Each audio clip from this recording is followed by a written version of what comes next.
नमस्कार। प्रस्तुत है आचार्य चतुरसेन शास्त्री जी के द्वारा लिखा हुआ उपन्यास सोमनाथ का छठा भाग। अध्याय बिना द्वारका दुर्ग। विदेशियों के लिए भारत सदैव ही बिना द्वारका दुर्ग रहा है।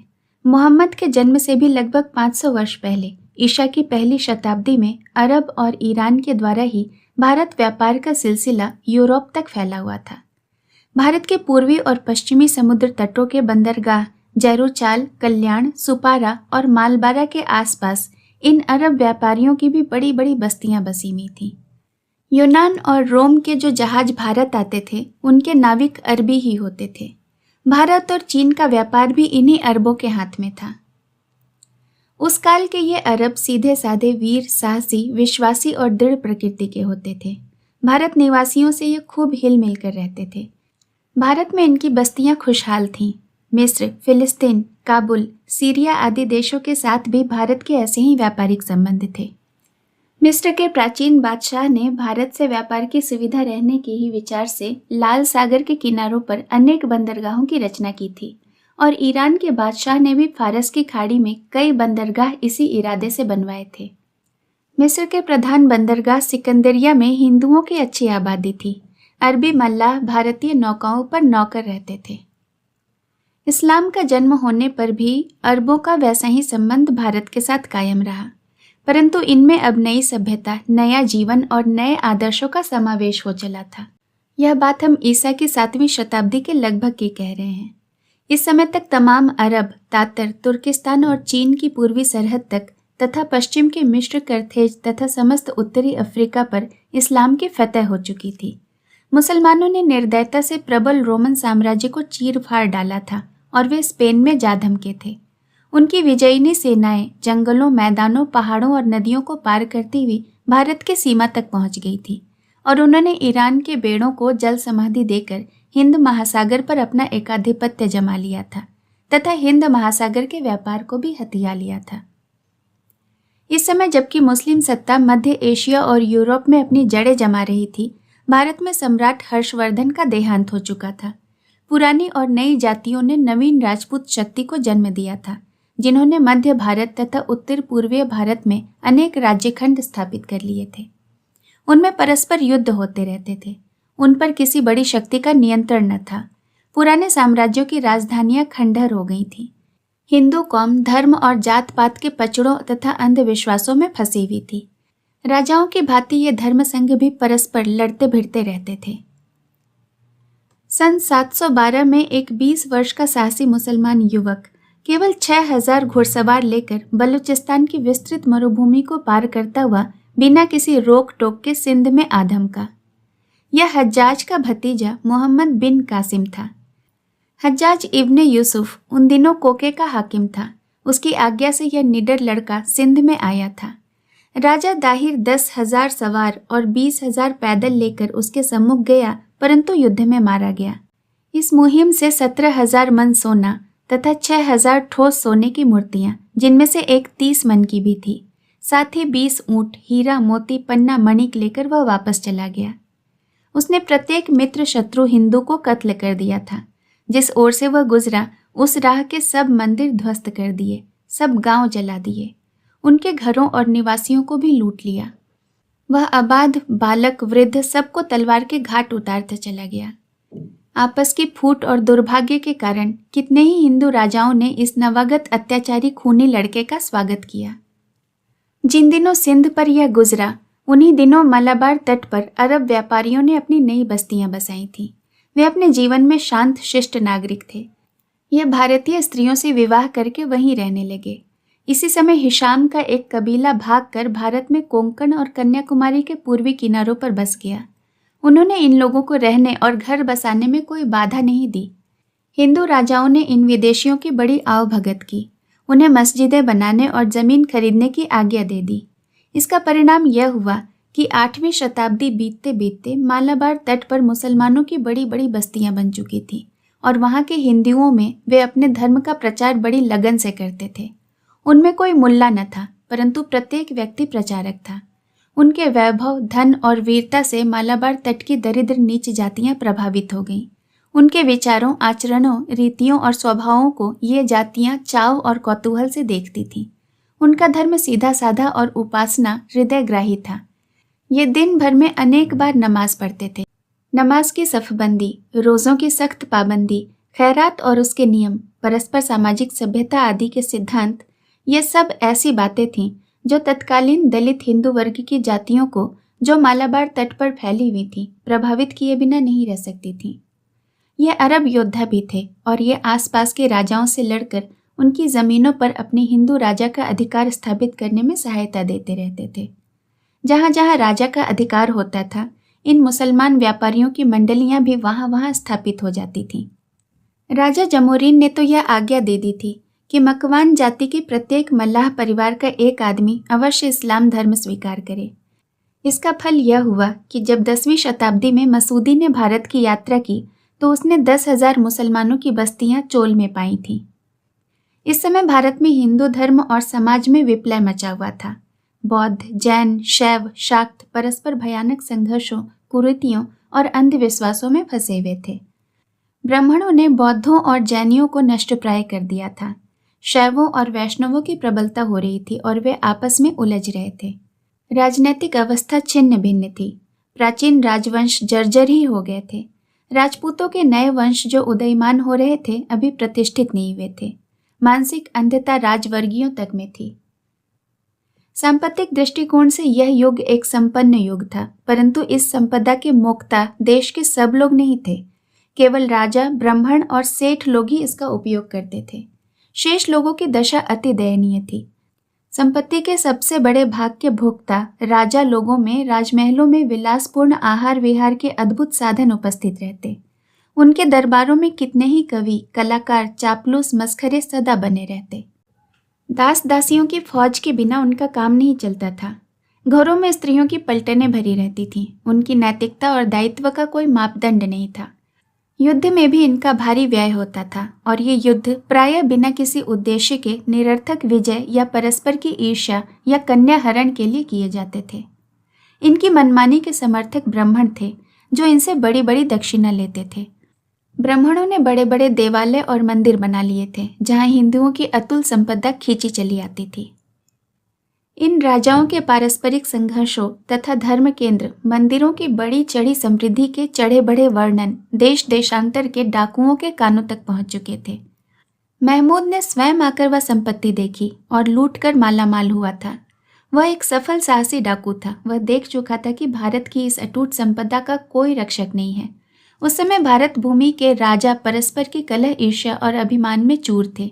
अपने बड़प्पन के नशे में वे एक दूसरे को नहीं देख पाते थे। आलस्य और अविचार उनमें भर गया था। वे अफीम घोलते, मद्य पीते और रस रंग में मत्त रहते थे। प्रजा में भी एकता नहीं थी। अनेक पंथ, अनेक मत, अनेक विचार, अनेक अंधविश्वासों ने उनके मन में घर कर रखा था। छुआछूत का भूत उन्हें ग्रास चुका था। धर्म के नाम पर अधर्म उनके नित्य कृत्य हो चुके थे। इस प्रकार इस काल में भारत की एकता भंग हो चुकी थी। उसका जीवन बिखर चुका था। प्रबल धक्का देकर संपूर्ण भारत की राजनीति व धर्म नीति को एक सूत्र में बांधने वाला उस काल में कोई पुरुष देश में नहीं था। हिंदुओं के इस आरक्षित जीवन से लाभ उठाकर मुसलमान साधु फकीर सैकड़ों की संख्या में संपूर्ण भारतवर्ष में फैलकर बस गए थे। वे देश के दीन दरिद्रों को धड़ाधड़ मुसलमान बनाए जा रहे थे।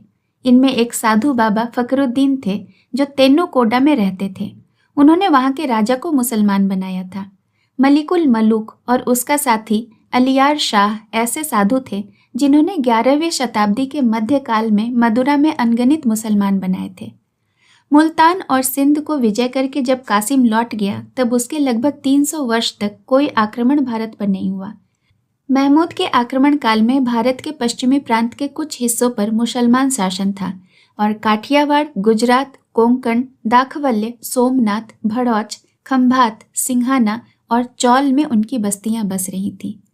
यद्यपि काबुल में इस समय भी एक ब्राह्मण राज्य कर रहा था, परंतु मुसलमानों में सभी को दिलचस्पी थी। बहुत राजा उनसे प्रेम करते थे। मुसलमान फकीरों का सर्वत्र मान होता था और ये बिना ही जोर जुल्म और तलवार के भारत में इस्लाम का बीज बोते और मुसलमान आक्रांताओं को सब संभव सहायता देते। उस समय के वातावरण में यह संभव भी था। अलबरूनी लिखता है कि हिंदू धर्म इस योग्य नहीं रह गया है कि उसमें ब्राह्मणों के सिवाय कोई और व्यक्ति आत्मसम्मान से रह सके। ब्राह्मण और क्षत्रिय ही इस काल के सर्वेसर्वा थे और इस प्रकार भारत उन दिनों विदेशी आक्रांताओं के लिए बिना द्वार का दुर्ग बना हुआ था। अध्याय गजनी। 10वीं शताब्दी के मध्य भाग में एक तुर्की गुलाम अपनी हिम्मत और जवामर्दी से खुरासान और गजनी को दखल कर बैठा। उन दिनों ये प्रांत अराजक प्रांत थे। सरदार लोग, जो वास्तव में बड़े बड़े डाकू थे, अपना दल बल लेकर मारकाट करते और अपने अस्थायी सत्ता एक गांव से दूसरे गांव में स्थापित करते थे। इस गुलाम का नाम सुबुक्तगीन था। सुबुक्तगीन गुलाम होने पर भी अपनी योग्यता तथा बुद्धिमत्ता एवं साहस से एक प्रबल सरदार बन गया और शीघ्र ही इतनी सत्ता प्राप्त कर ली कि आसपास के सरदारों में कोई भी उसे पा न सका। खुरासान और गजनी दखल करने के बाद उसने अपनी बर्बर सेना को क्रियाशील बनाए रखने के लिए भारत की ओर मुंह किया। गजनी और खुरासान उन दिनों साधारण गांव थे। आसपास के उजाड़, दरिद्र और पहाड़ी दुर्गम इलाकों में लूटपाट करने के लिए कुछ भी नहीं था। उसने आने जाने वाले व्यापारी काफिलों, फकीरों और जासूसों के साथ भारत की समृद्धि के विषय में बहुत कुछ सुन रखा था। साहसी तो वो था ही, अतः भारत में घुस आया। उस समय पंजाब में महाराज जयपाल राज्य करते थे। उन्होंने खैबर खाड़ी को सुरक्षित रखने और उधर से किसी शत्रु को भारत में न घुसने देने की शर्त पर नवाब बनाकर शेख हमीद नामक एक मुसलमान सरदार को पेशावर और खैबर का थानेदार नियत किया था। सुबुक्तगीन को आगे बढ़ता देखकर महाराज जयपाल ने सावधानी के विचार से आगे बढ़कर जलालाबाद में छावनी डाल दी, जो कि खैबर घाटी के पश्चिमी मुहाने पर अफगानिस्तान की सीमा है। परंतु सुबुक्तगीन ने गहरी कूटनीति से काम लिया। वह समय टालता रहा और भयभीत होने का बहाना करता रहा। महाराज जयपाल यह भेद न समझ पाए। शेख हमीद से भी उसने मामला ठीक कर लिया। जब शीतकाल आया और बर्फ पड़ने लगा, तब सुबुक्तगीन ने धावा बोल दिया। जयपाल की सेना सहायता और कुमुक के अभाव में सर्दी में निकम्मी हो गई। उससे युद्ध करते न बना। महाराज जयपाल लौटे, परंतु शेख हामिद ने घाटी का मुहाना रोक दिया और महाराज जयपाल घाटी में घिर गए। निरुपाय होकर उन्होंने 2.5 लाख रुपया तथा 50 हाथी देने का वचन देकर सुबुक्तगीन से संधि कर ली तथा उसके सरदारों को संग लेकर वे लाहौर चले आए। परंतु लेन देन के मामले में महाराज और सुबुक्तगीन के आदमियों में झगड़ा हो गया। सुबुक्तगीन भारत में घुस आया। पेशावर में खुला युद्ध हुआ। युद्ध में दिल्ली, अजमेर, कलिंजर और कन्नौज के राजाओं ने जयपाल का साथ दिया। फिर भी इस युद्ध में महाराज जयपाल हारे और उनकी संपूर्ण संपदा लुट गई। सुबुक्तगीन महाराज को बंदी करके गजनी ले गया। पेशावर में उसने अपना हाकिम बैठा दिया। इस प्रकार शेख हमीद की नमक हरामी का यह परिणाम हुआ कि पंजाब पर सुबुक्तगीन का अधिकार हो गया। सुबुक्तगीन के साथ ही एक विद्वान मुसलमान फकीर अली बिन उस्मान अल-हज़वीसी लाहौर में आया, जो फिर गजनी नहीं लौटा और वहीं बस गया। प्रकट में यह औलिया मुस्लिम धर्म प्रचारक था, परंतु वास्तव में वह सुबुक्तगीन का एक जासूस था, जिसके अनगिनत चेले सारे उत्तर भारत में जासूसी जाल फैलाकर बैठ गए थे। इस अभियान में महमूद अपने पिता के साथ था। यद्यपि उसकी अवस्था अभी केवल 11 वर्ष की थी, परंतु वह बड़ा साहसी और युद्धप्रिय बालक था। अपने पिता सुबुक्तगीन की मृत्यु के बाद महमूद ने अपनी सत्ता अफगानिस्तान और गजनी में और मजबूत की तथा बुखारे के समृद्ध इलाके अपने अधीन कर लिए और उस समूचे प्रदेश पर एक सर्वशक्ति संपन्न सरदार बनकर बैठा। फिर इसने निरंतर 30 बरस भारत पर खूनी आक्रमण किए और 16 बार पश्चिमोत्तर भारत को तलवार और अग्नि की भेंट किया। नगरकोट का मंदिर तोड़कर इनमें से 700 मन सोना चांदी के बर्तन, 740 मन सोना, 2000 मन चांदी और 20 मन हीरा मोती जवाहरात उसने लूटे। थानेश्वर के आक्रमण में वह 2 लाख हिंदुओं को कैदी बनाकर ले गया। यहाँ की लूट में उसे एक मणिक 60 तोले का मिला था। मथुरा की लूट में उसने 6 ठोस सोने की मूर्तियां पाईं, जिनके शरीर पर 11 अमूल्य रत्न थे। मथुरा को उसने 20 दिनों तक लूटा और जलाया था। मथुरा से वो इतने कैदी साथ ले गया था कि गजनी में एक एक गुलाम 2.5 रुपये में बेचा गया, फिर भी खरीदार न मिले। इस समय उसके साथ 1 लाख सवार और 20,000 पैदल थे। इस प्रकार साहसिक अभियानों के कारण उसकी हिम्मत, प्रसिद्धि और समृद्धि बहुत बढ़ गई और अब इस बार उसने गुजरात की घाटी को चीरकर महामहिम भगवान सोमनाथ के मंदिर को लूटने और भंग करने का इरादा किया था। निरंतर 16 बार उसकी रकाब के साथ भारत को रौंदने वाले बर्बरों ने जो चांदी और सोने से अपने घोड़े की जीने भरकर लौटे थे, उसकी कीर्ति कथा दूर दूर तक फैला दी। और उसने जो भारत की लूटी हुई यह अनमोल समृद्धि और अटूट संपदा ला लाकर इस उजाड़ देश में बिखेर दी थी, उसने भी उस प्रसिद्धि में 4 चांद लगा दिए थे। इस प्रकार महमूद के इस शौर्य के कारण गजनी नगर पूर्वी भूखंड का एक समृद्ध और प्रसिद्ध नगर बन गया था। नगर में बड़ी बड़ी मस्जिदें और अनेक प्रासाद, हम्माम और सराएं थीं। उसके बड़े बड़े 12 बाजार थे, जिनकी दुकानें देश विदेश की बहुमूल्य वस्तुओं से भरी पड़ी थीं। संसार के व्यापारी वहां अपने अपने देश की वस्तुएं बेचने आते थे। गजनी की जामा मस्जिद स्थापत्य कला की बेजोड़ वस्तु थी। जब उसके गगनचुंबी मीनार पर खड़ा होकर मुल्ला पुकार कर ईश्वर एक है और मोहम्मद उसका प्रतिनिधि है बांग देता, तो सब कामकाजी मुसलमान काम धंधा छोड़कर नमाज पढ़ने को एकत्र हो जाते। सुल्तान अपने दरबारी जनों सहित हर शुक्रवार को जब नमाज पढ़ने आता, उस समय उसकी सवारी की धूमधाम देखने योग्य होती थी। भारत पर विजय आक्रमण करके वापस लौटने पर सुल्तान ने गजनी में भारी भारी इमारतें बनवाई। इमारतें बनवाने का उसे शौक था। इस काम के लिए उसने देश विदेश के अनगिनत कारीगर और कलाकार बुलवाए थे। उन्हें वह ऊंचे ऊंचे इनाम देकर उनके उत्साह की वृद्धि करता था। इन गुणी शिल्पियों द्वारा उसने गजनी में ऊंची ऊंची मीनारों वाली मस्जिदें, महल, बड़े बड़े हौज, हम्माम, तालाब, बावड़ियां, बाग, उपवन और वीथी बनवाई थी। महमूद ने भारत की तीसरी विजय से लौटकर गजनी नगर की खूब मजबूत शहर पनाह बनवाई। भारत के दुर्गों के घेरे में उसके प्राचीरों का महत्व विदित हो गया था। इसने उसे भारत के तीसरे आक्रमण से लौटकर बहुत मजबूत 4 दीवारी गजनी के चारों ओर बनवाई थी। इस समय प्रबल से प्रबल शत्रु भी गजनी की कुछ हानि नहीं कर सकता था। गजनी की सुरक्षा के लिए चारों ओर की पहाड़ियों पर उसने छोटी छोटी गढ़ी बनवाई थी, जहां आवश्यक सेना हर समय पर रहती थी। यद्यपि सुल्तान की स्थायी सेना अधिक न थी, परंतु आवश्यकता होने पर वह जितनी चाहे उतनी साहसी बर्बरों की सेना एकत्रित कर सकता था। उसकी कमान के नीचे लड़ने को प्रत्येक सेनानी उत्साहित रहता था। वह जानता था कि लूटपाट का कहीं ऐसा सुयोग नहीं लग सकता है।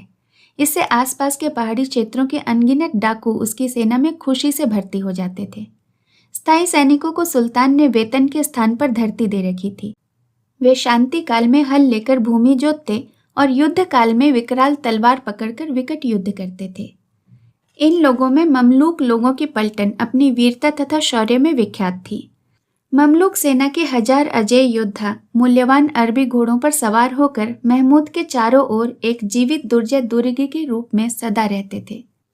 इनके सिवाय वक्षु नदी के उस पार के तुर्कों की घुड़सवार की सेना भी अजेय थी। इस सेना में 55,000 बाके और मर मिटने वाले तलवार के धनी और धनुर्धर थे। अफगानों और खिलजियों की सेना का नंबर इनके बाद था। यह सेना भी सब प्रकार के शस्त्रों से सुसज्जित थी और युद्ध में सदैव अग्रभाग में लड़ती थी। इस सेना के पठान और कद्दावर उजबक जब लंबी लंबी दाढ़ियों के बीच दांतों से घोड़े की लगाम पकड़े भारी भारी तलवारें लेकर आंधी की भांति शत्रु पर टूट पड़ते, तब बड़े बड़े धैर्यवानों के छक्के छूट जाते थे। अरबों की भी एक चुनी हुई सेना महमूद की कमान में थी। ये बड़े निर्दय सिपाही होते थे। तलवार की मार में इन्हें कोई योद्धा नहीं पा सकता था। महमूद इन संपूर्ण संयुक्त सेना का सेनापति था। इस संबंध में एक महत्वपूर्ण बात यह है कि तुर्क लोगों की अधिकांश सेना मुसलमान न थी, मूर्ति पूजक थी। महमूद एक प्रकृत योद्धा था। वह अपनी सेना को इसलिए नहीं रखता था कि वह उन्हें बैठाकर माल मलीदे खिलाए। वह सदैव अपनी सेना को चुस्त और उत्साहित रखता था, उससे साहसिक आक्रमणों में नियोजित करता रहता था। सुल्तान के दरबार में ईरानी लोगों का भी खास प्राबल्य था। अबुल अब्बास उसका एक शक्तिशाली वजीर था। वह अनपढ़ था, किंतु राजनीतिक और प्रबंध में बड़े बड़ों के छक्के छुड़ा देता था। उसने सरकारी कामकाज के कागजात तथा प्रजा की अर्जी आदि फारसी भाषा में तथा संवाद अरबी भाषा में लिखने की व्यवस्था की थी। महमूद के दरबार में कवियों, इतिहासकारों तथा विद्वान दार्शनिक जनों का भी सम्मान होता था। फिरदौसी और अलबरूनी जैसे विद्वानों का वह पोषक था। उसने देश देश की पुस्तकों का एक बहुत भारी संग्रह गजनी के राजकीय पुस्तकालय में किया था। इस अलभ्य ग्रंथ सागर को एकत्र करने में उसने पानी की तरह रुपया खर्च किया था। गजनी और देहातों में उसने राज्य भर के बच्चों की शिक्षा की उत्तम व्यवस्था कराई थी। उसने मुक्त हाथों से लाखों रुपया इस कार्य में व्यय किया था। यद्यपि वह स्वभाव से कंजूस और धन लोलुप था, पर विद्यालय में वह दिल खोलकर खर्च करता था। कविता सुनने का वह अत्यंत शौकीन था। फिरदौसी के पूर्ववर्ती कवि अंसारी तथा ईरानी कवि दाकिनी को उसने शाहनामा लिखने की आज्ञा दी थी, जिसे फिरदौसी ने पूरा किया था। इन्हीं दिनों जब इंग्लैंड का प्रसिद्ध राजा कन्यूट द ग्रेट मैनचेस्टर के एक प्राचीन गिरजे के जीर्णोद्धार में सोना, चांदी और रत्न जवाहरात बिखेर रहा था, यह प्रतापी सुल्तान एक बार फिर भारत पर आक्रमण करके महामहिम प्रभु सोमनाथ महाले को भूमिसात करने को कटिबद्ध हो रहा था। अध्याय ईद उल फितर। आश्विन मास आधा बीत चुका था। गजनी में बड़ी भारी रेलपेल थी। मास के प्रारंभ से ही योद्धाओं के दल बदल चारों ओर के पहाड़ी प्रदेशों से गजनी में बढ़े चले आ रहे थे। उनकी आवाजाही, भर्ती और चहल पहल से नगर में बड़ी भारी भीड़ भाड़ और शोरगुल बढ़ गया था। मोहल्ले और बाजार तुर्क सिपाहियों तथा तातर के पहाड़ी डाकुओं से पटे पड़े थे। आसपास के इलाकों में से चुने हुए अनुभवी योद्धा, जिन्होंने लगातार 17 बार सुल्तान की लगाम में साथ रहकर अपने घोड़ों की टोपों से भारत की भूमि तथा वहां के अबाल वृद्ध को रौंद डाला था, बड़े ठाठ और उमंग से बढ़िया पोशाक पहने और तांबे के सिक्कों के स्थान पर सोना फेंकते हुए अकड़ते फिर रहे थे। पहाड़ों की विकट गुफाओं के सरदार अपनी अपनी टोलियां लिए दनादन गजनी में चले आ रहे थे। लुटेरों की टोलियां आनंद से बांसुरी और डफली बजाती, शौर्यपूर्ण भावों से भरे गीत गाती, रणमत्त ही स्वच्छंद गजनी के बाजारों में घूमती फिरती थीं। बहुत से काबुली लुटेरों और लुच्चों की टोलियां गजनी के गलियों में शाम होते ही घूमने लगती थीं, जिनके साथ भड़कीली जनानी पोशाक पहने, नकली बाल लगाए नाचते गाते लड़के चलते थे। इनके पजामों पर तो सुनहरी काम था, परंतु इनके चेहरे पीले और मुरझाए हुए थे। गजनी के सब कॉफी घरों में और जुए के अड्डों में बदमाशों, गिरहटों, उठाई गिरों, चोरों और डाकुओं के साथ साथ इस प्रकार के लड़कों की भी खूब भरमार थी, जिनके साथ सब लोग अत्यंत निर्लज्जतापूर्वक हंसी मजाक और अश्लील व्यवहार करते थे। अनेक तुर्क और पठान सरदार इन लड़कों से विशेष प्रेम करते थे।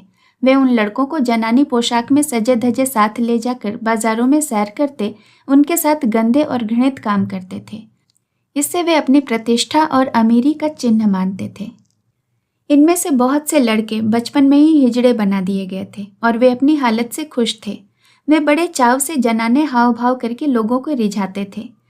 संध्या होते ही शहर के बाहर की सफील के पास सैकड़ों गुलाम और हिजड़े तथा लड़के खड़े हो जाते और इसके लिए उन्हें गजनी के सुल्तान को टैक्स देना पड़ता था। शहर के सरदारों, अमीरों और उमरावों के महलों में नाच, रंग और तमाशों की भरमार थी। कॉफी घरों और नाटक घरों में खचाखच आदमी भरे थे। मस्जिदों, सरायों और बड़े बड़े मकानों ने फौजी छावनियों का रूप धारण कर लिया था। यह व्यवस्था सुल्तान की आज्ञा से हुई थी। लूट के लालच से किसान और बहुत से आवारागर्द भी वहां आ जुटे थे। बड़े बड़े मुल्ला और वाइज नमाज के बाद लोगों को धर्म वाक्य सुना सुनाकर जिहाद करने के लिए उत्तेजना मूलक भाषण दे रहे थे।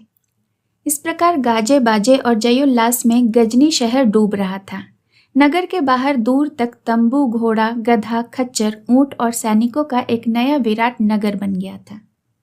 यह सब सुल्तान महमूद की जबरदस्त तैयारियां थीं, जो उसके इस बार के असाधारण अभियान के प्रति उसकी गहरी आसक्ति का परिचय दे रही थी।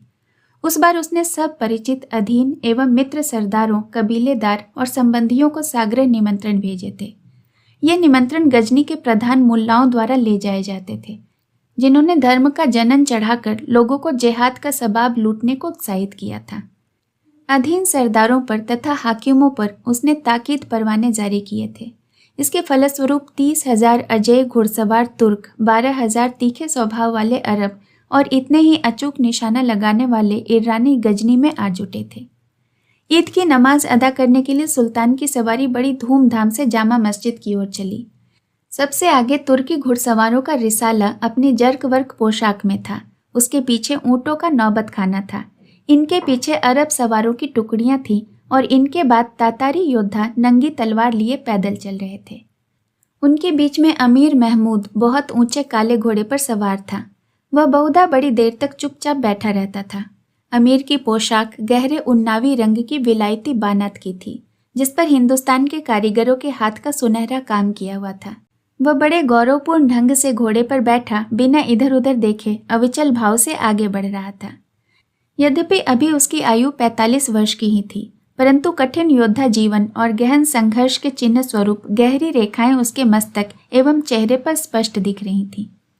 एक दृष्टि से देखने पर वह एक अविचल, एकनिष्ठ और दृढ़ प्रतिज्ञ पुरुष प्रतीत होता था। सुल्तान ने जामा मस्जिद पहुंचकर मस्जिद के द्वार पर एक ऊंट की कुर्बानी दी। फिर वह मस्जिद के इमाम के दक्षिण पार्श्व में बैठ गया। इमाम ने उसके नाम का खुतबा पढ़ा और फिर सुल्तान ने 1,00,000 दीनदारों के साथ ईद की नमाज अदा की। शेष कहानी अगले भाग में। कहानी सुनने के लिए आपका बहुत बहुत धन्यवाद।